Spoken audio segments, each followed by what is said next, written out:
Before the first British cannonball slammed into her hull, before the smoke swallowed the moonlight over the North Sea, before one of the greatest naval duels in history even truly began, the American warship was already dying.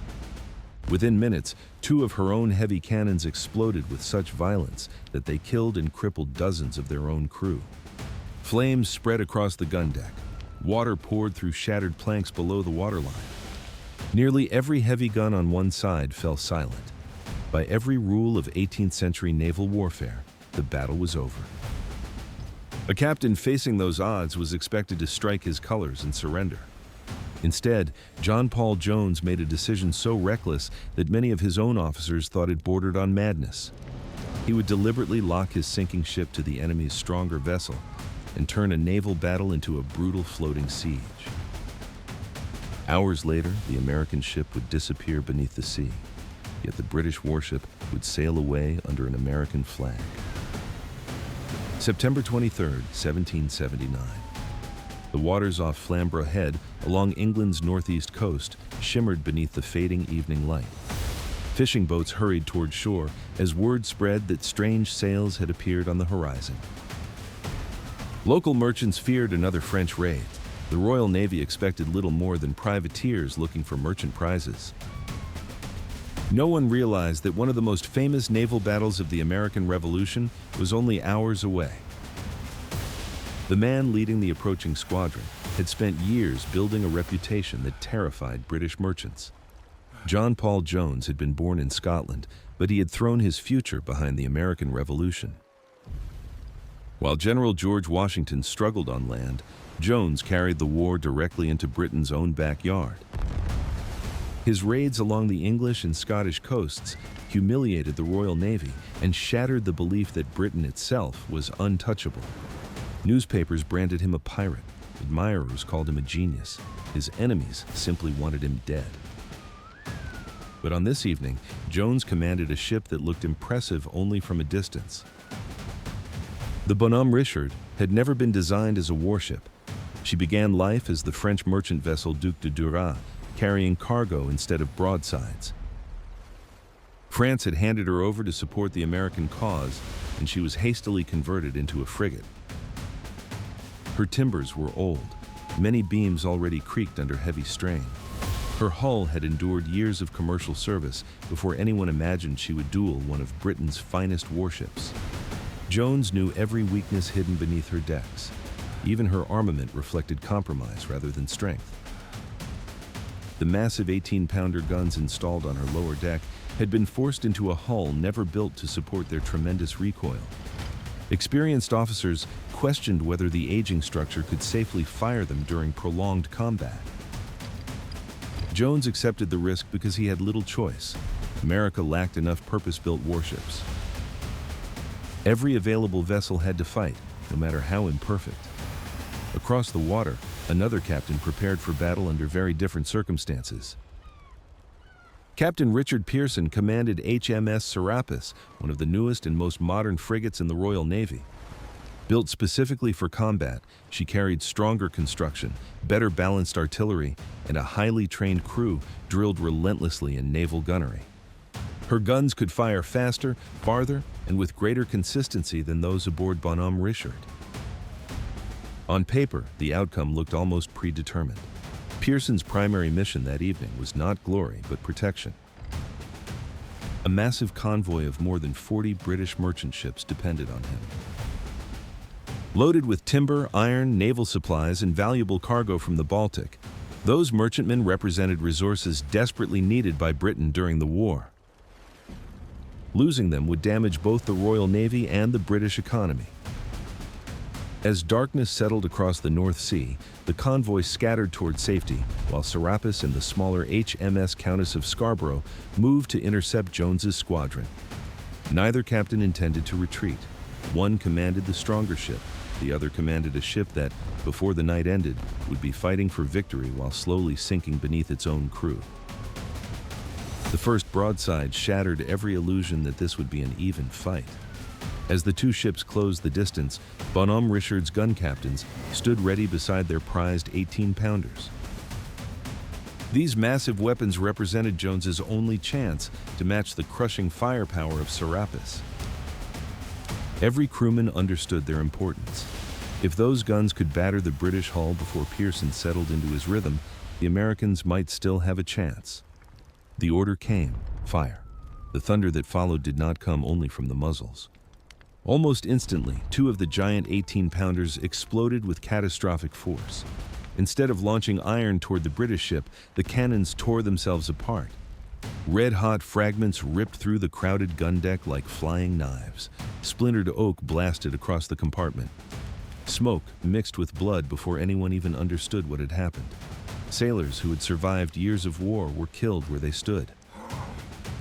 Others stumbled away without arms, faces burned black by powder flashes, screaming over the roar of battle. The explosions caused panic far beyond the shattered guns themselves. No one knew whether the remaining 18-pounders were also defective. Officers feared another discharge might destroy the entire deck. Jones made the painful decision to silence nearly every heavy cannon on that side of the ship. In a single devastating moment, Bonhomme Richard lost almost all of the firepower she had counted on against her superior opponent. Pearson noticed immediately. From aboard Serapis, the British captain saw the American broadsides weaken and ordered his own guns to open at full intensity. Unlike the aging American vessel, Serapis had been built for exactly this kind of duel. Her crews worked with mechanical precision: ram, load, run out, fire, sponge, repeat. Again and again, each broadside smashed into Bonhomme Richard with terrifying effect. Heavy iron balls punched through the weathered hull, spraying lethal splinters through every compartment they entered. Entire gun crews disappeared beneath collapsing timber. Masts trembled under the repeated impacts. Rigging snapped overhead, raining ropes and shattered spars across the deck. Then came the water. Every fresh hole cut below the waterline allowed the North Sea to pour inside. Pumps began working immediately, but they struggled to keep pace. Sailors not assigned to guns formed desperate bucket lines below deck, while carpenters crawled through darkness, trying to plug the largest breaches with mattresses, spare canvas, and wooden patches hammered into place under enemy fire. The situation worsened by the minute. British cannonballs ignited scattered fires along the gun deck, where loose powder cartridges and burning wadding threatened to trigger even greater explosions. Thick smoke rolled through the lower compartments until breathing became almost impossible. Men coughed black soot while dragging wounded shipmates away from spreading flames. Above deck, the battle looked even worse. The American colors still flew proudly, but Bonhomme Richard barely answered the British fire. Her hull listed slightly as water accumulated below. Several officers quietly admitted to one another that the battle could not last much longer. They had lost their heavy guns, their ship was flooding, fires burned unchecked. Casualties mounted every minute. Across the narrowing gap, Captain Pearson believed victory was already within reach. According to several accounts, a British officer shouted across the water, asking whether Jones intended to surrender. If the Americans struck their colors now, many lives could still be saved. Jones refused even to consider it. Standing amid wreckage, surrounded by smoke, with much of his ship already crippled, he realized something that changed the entire battle. If he remained at a distance, Serapis would simply continue pounding Bonhomme Richard to pieces until nothing remained afloat. His ship could no longer win an artillery duel, so he decided to eliminate the artillery duel altogether. Rather than escape the stronger British warship, John Paul Jones ordered his helmsman to steer directly toward it. The gap between the two ships vanished in seconds. Bonhomme Richard no longer maneuvered like a warship trying to outfight its opponent. She became a battering ram. Jones knew his vessel could not survive another prolonged exchange of broadsides. Every additional minute at range favored Serapis. Every British salvo tore open new holes below the waterline, while the pumps struggled to keep pace with the rising flood. If he stayed where he was, the sea would finish the battle before the Royal Navy did. There was only one move left: lay the enemy aboard. The order raced across the battered deck. Helmsmen wrestled the damaged ship toward the British hull, while sailors hacked away broken rigging that threatened to foul the rudder. Cannon smoke drifted between the vessels, reducing visibility to little more than ghostly outlines. Through the haze, both crews suddenly realized what Jones intended.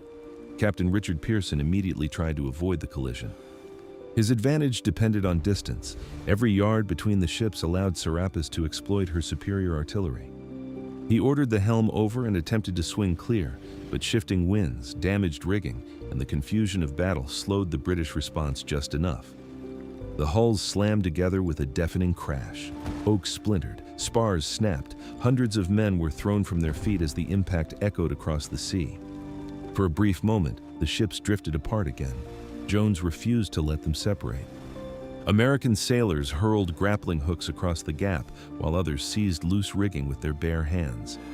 Thick boarding ropes stretched between the vessels as men hauled with every ounce of strength left in exhausted bodies. British sailors hacked furiously at the lines with axes, cutting some before they tightened. Others held fast. Then, fate intervened. The shattered mizzen rigging of the two ships twisted together high above the decks, creating an accidental knot that neither crew could quickly free. More grappling lines followed. Additional cables tightened around railings and gun ports. Within minutes, the two warships had become one tangled mass of wood, rope, and canvas. Exactly what John Paul Jones had wanted. Now Serapis could no longer bring the full weight of her broadside to bear. Many British guns pointed directly into Bonhomme Richard's hull from only a few feet away, firing devastating blasts that ripped enormous holes through the American ship. But many others could no longer depress or traverse without striking their own rigging or threatening friendly sailors climbing across the entangled decks. The battle changed completely. Instead of fleets exchanging disciplined broadsides, it became hundreds of individual fights happening simultaneously. Marines climbed into the rigging with muskets, searching for clear shots into the enemy deck. Sharpshooters balanced on damaged yardarms while cannon smoke drifted upward through torn sails. Every exposed officer became a target. Every sailor carrying powder risked being cut down before reaching his gun. Grenades soon joined the gunfire. American Marines standing high in the fighting tops began dropping hand-thrown explosives onto the crowded British deck below. The small iron shells bounced unpredictably across planking before exploding in bursts of flame and jagged metal. British crews loading their guns suddenly found themselves under attack from directly overhead. Pearson answered with repeated boarding attempts. Royal Marines surged toward the rails, hoping to overwhelm the battered Americans before their own casualties mounted. Pistols flashed at point-blank range. Muskets became clubs once fired. Cutlasses crashed against boarding axes as sailors grappled across blood-soaked decks slippery with seawater, powder residue, and shattered timber. Below them, Bonhomme Richard continued to die. The pumps never stopped. Carpenters kept hammering patches over fresh leaks, only to watch new cannonballs smash through moments later. Fires still smoldered below deck. Water crept higher through the lower compartments. Every officer aboard understood the terrible arithmetic. The Americans might defeat the British crew, but unless something changed soon, their own ship would never survive the victory. The battle had now lasted for hours. Darkness settled over the North Sea, broken only by the blinding flashes of cannon fire and the orange glow of burning rigging. Thick smoke wrapped itself around both ships until entire sections of the fight disappeared into a choking black cloud. Men fired at shadows only yards away. Orders became almost impossible to hear over the endless crash of guns, exploding grenades, and the screams of the wounded. Neither crew could see the entire battlefield anymore. They could only survive the few feet around them. For Captain Richard Pearson, the situation remained frustrating but manageable. Serapis had suffered heavy casualties, yet his ship was still fundamentally intact. Her hull remained strong. Her pumps controlled the leaks. Most of her artillery continued firing whenever the angle allowed. Every minute that passed brought Bonhomme Richard closer to sinking beneath them both. Jones understood the same reality. His officers repeatedly reported that water was rising below the orlop deck. Entire compartments had become inaccessible. Powder had to be carried through flooded passageways, while sailors worked knee-deep in seawater stained black by smoke and red by blood. The ship's carpenter delivered the news every captain dreaded. If the enemy does not yield soon, we cannot save the ship. The meaning was unmistakable. Even if the British stopped firing immediately, Bonhomme Richard might already be beyond saving. Then, disaster nearly ended everything. A British round smashed into one of the remaining powder storage areas, igniting loose cartridges. A violent blast tore through part of the American gun deck, killing more crewmen and scattering burning debris across the interior. Flames raced through shattered timbers while exhausted sailors abandoned their guns to form desperate bucket lines. Every second carried the risk that the fire would spread into the main magazine. Had that happened, Bonhomme Richard would have vanished in a single explosion. Some wounded sailors believed the battle was already lost. Others, trapped below among the flooding compartments, thought the ship was sinking beneath them. Several reportedly climbed toward the upper deck, shouting that the vessel could not possibly survive much longer. Amid the confusion, word spread that surrender might be the only way to save the surviving crew. The rumor reached the British. Hearing voices calling for quarter from somewhere aboard the American ship, Captain Pearson believed the end had finally come. He hailed across the tangled rails, demanding that John Paul Jones strike his colors and surrender. Instead, Jones stepped forward through drifting smoke. His uniform was blackened by powder. Splinters had torn holes through his coat. Around him lay shattered guns, burning wreckage, and men who would never leave the deck alive. Everything around him suggested defeat, yet his answer became one of the most famous moments in naval history. "I have not yet begun to fight." Whether those were his exact words or a slightly different version repeated later by witnesses, the message reached both crews with unmistakable clarity. The Americans were not surrendering. The battle exploded back to life. Inspired by their captain's refusal, Marines high in the fighting tops intensified their fire. From the elevated platforms near the mastheads, they poured musket shots directly onto the crowded British deck below. Officers became prime targets. Gun crews attempting to reload suddenly found themselves exposed from above, where no cannon could easily answer the attack. Then came the strike that changed the battle. Midshipman Nathaniel Fanning and several Marines dropped another volley of grenades into the open hatchways of Serapis. One of the explosives plunged directly onto the British lower gun deck. It landed beside stacked powder cartridges waiting to be loaded into the guns. The explosion was catastrophic. A chain of secondary blasts ripped across the gun deck as prepared charges ignited one after another. Entire British gun crews disappeared in an instant. Cannons were thrown from their positions. Burning powder swept through the compartment with terrifying speed, filling the enclosed deck with fire, smoke, and flying fragments of iron and oak. For the first time that night, the stronger ship looked vulnerable. The explosion beneath Serapis did not destroy the British ship, but it destroyed something just as important: confidence. For the first time that night, Captain Richard Pearson realized he was no longer fighting an enemy that was slowly dying. He was fighting one that refused to die at all. The lower gun deck of Serapis had become a nightmare. Powder smoke filled the enclosed space until lanterns looked like dim orange stars. Burned sailors stumbled through shattered cannon carriages searching for surviving officers. Several guns had fallen silent, not because they were damaged, but because the men assigned to fire them were dead. Yet, Pearson refused to surrender. Royal Navy discipline had been forged through decades of war. Officers restored order as quickly as possible. Wounded sailors dragged themselves back to their stations, and the remaining guns resumed firing into the hull of Bonhomme Richard from only a few yards away. Every blast landed like a hammer. At this distance, there was no missing. Entire sections of the American hull simply disappeared beneath the impact of 18-pound iron shot. Water surged through fresh breaches faster than the pumps could remove it. The ship settled lower with every passing minute. Below deck, exhausted sailors worked waist-deep in freezing seawater. passing buckets in endless lines while carpenters desperately hammered plugs into holes that reopened almost as soon as they were sealed. One officer later admitted that the pumps were barely delaying the inevitable. Bonhomme Richard was sinking. Jones knew it, his officers knew it, even many British sailors could see it. The deck had developed a noticeable list. Loose cannonballs rolled toward the damaged side of the ship. Water sloshed beneath the planking with every movement of the sea.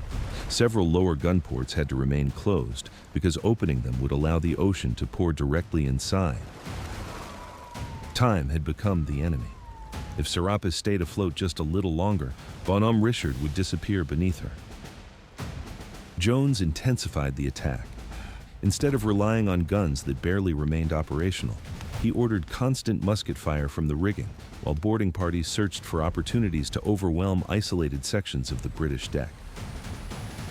Sailors armed with pistols, boarding axes, cutlasses, and pikes fought across tangled rigging that connected both vessels like bridges. The battle no longer resembled naval warfare. It resembled two armies fighting inside the ruins of a collapsing building. Several attempts were made to board Serapis completely, but each dissolved into savage hand-to-hand combat. Men fired pistols at arm's length before drawing cutlasses. Boarding axes split railings and helmets alike. Muskets, once emptied, became clubs. The smoke was so thick that opponents often recognized one another only after blades crossed. Above them, the masts had become their own battlefield.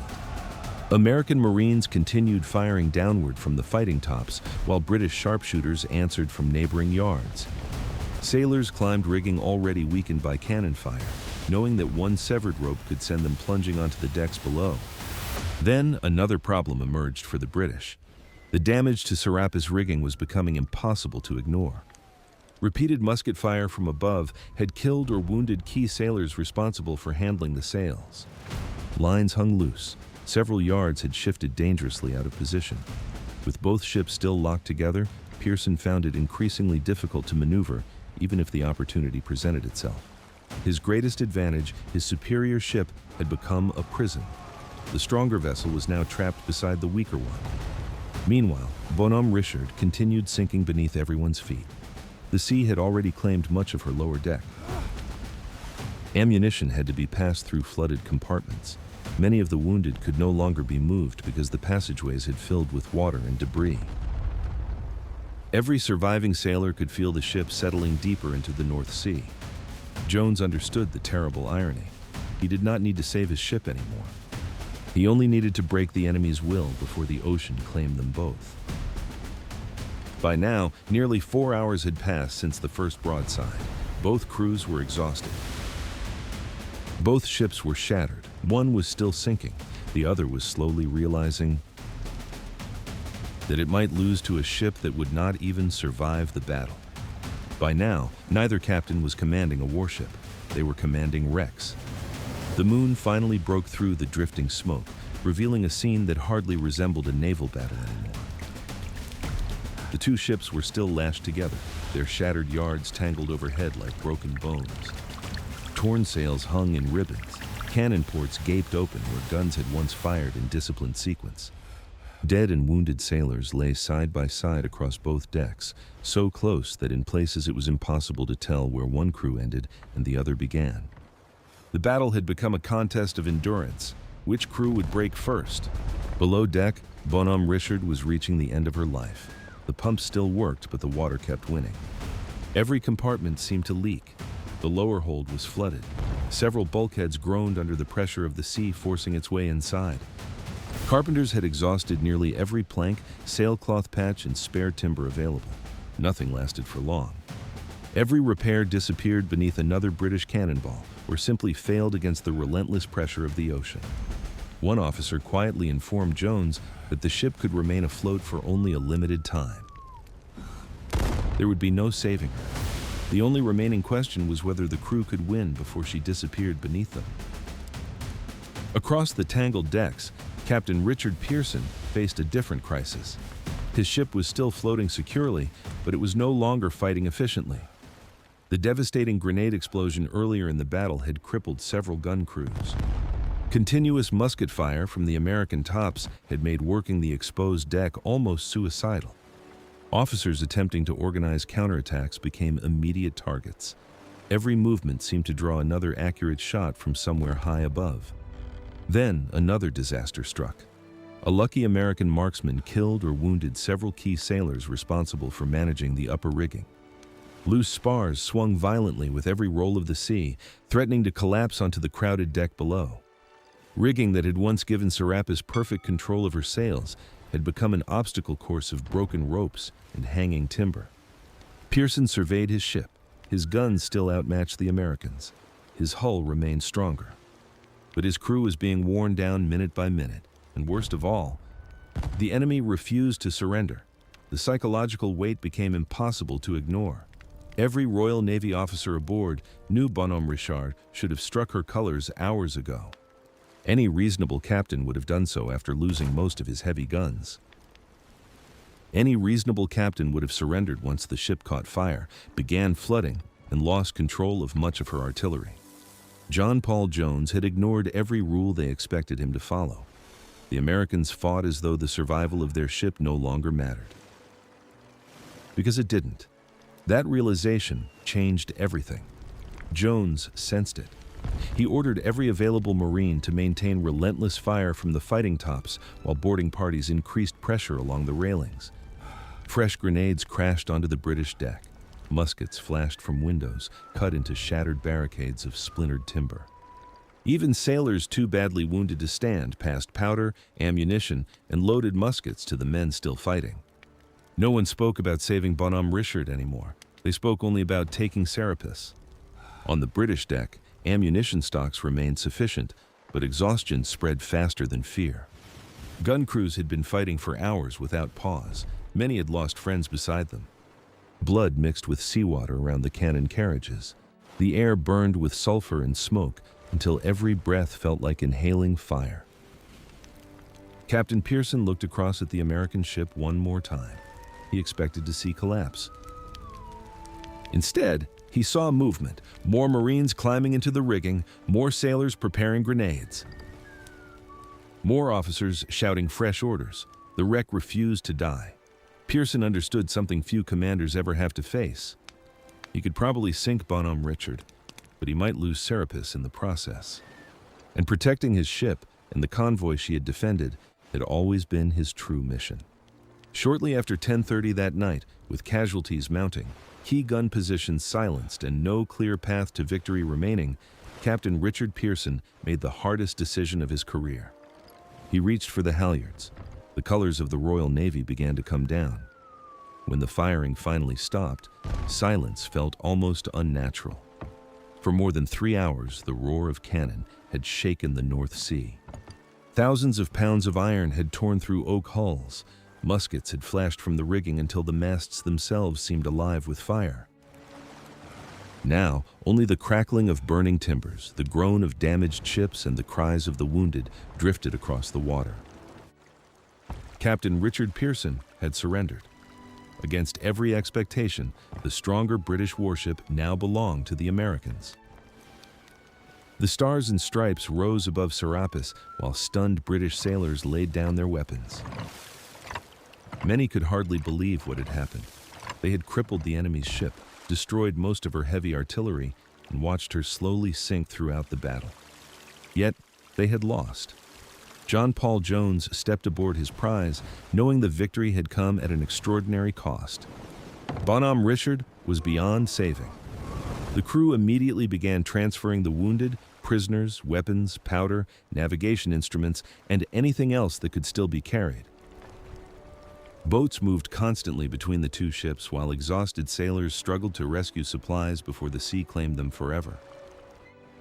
Back aboard Bonhomme Richard, the damage proved even worse in daylight. Her hull had been ripped open by repeated broadsides. Several decks had partially collapsed. Entire sections remained flooded beyond recovery. Burned gun carriages lay scattered across the shattered gun deck beside the twisted remains of the cannons that had exploded during the opening minutes of the battle. The pumps never stopped. They simply no longer mattered. For nearly 2 days, the crew fought one final battle, not against Britain, but against the Atlantic itself. Every available pump worked continuously. Temporary patches covered the largest holes. Cargo was thrown overboard to lighten the ship. Sailors who had survived one of the bloodiest naval battles of the Revolution now spent endless hours trying to keep their own vessel alive. It was hopeless. On September 25, 1779, Bonhomme Richard finally surrendered to the sea. The water rose steadily through the shattered hull until the ship began her final descent. Survivors watched from nearby boats and from the captured Serapis as the vessel that had carried them through history slowly disappeared beneath the waves. First, the damaged gun ports vanished, then the splintered upper deck. Finally, the broken masts slipped below the surface. Nothing remained except floating wreckage. The ship that had won one of America's greatest naval victories ceased to exist. John Paul Jones never sailed her again. Instead, he continued the voyage aboard the very ship he had captured. The paradox became legendary. Britain won the battle for the American ship. America won the battle for the British ship. Strategically, the engagement changed little. The American Revolution would continue for several more years before victory was secured at Yorktown. But politically and psychologically, the Battle of Flamborough Head echoed across Europe. News that an American commander had defeated one of the Royal Navy's finest modern frigates off the coast of England stunned governments that had long viewed the Continental Navy as an afterthought. It strengthened French confidence in the American alliance. It embarrassed the Royal Navy on its own doorstep.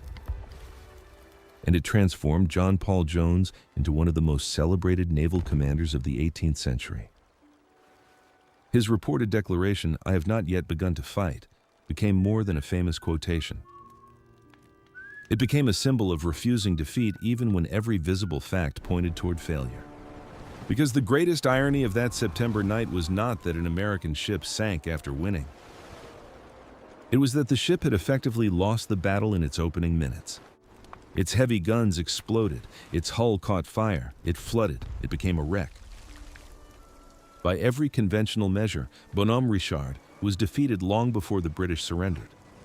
But John Paul Jones understood something that few commanders ever truly grasped.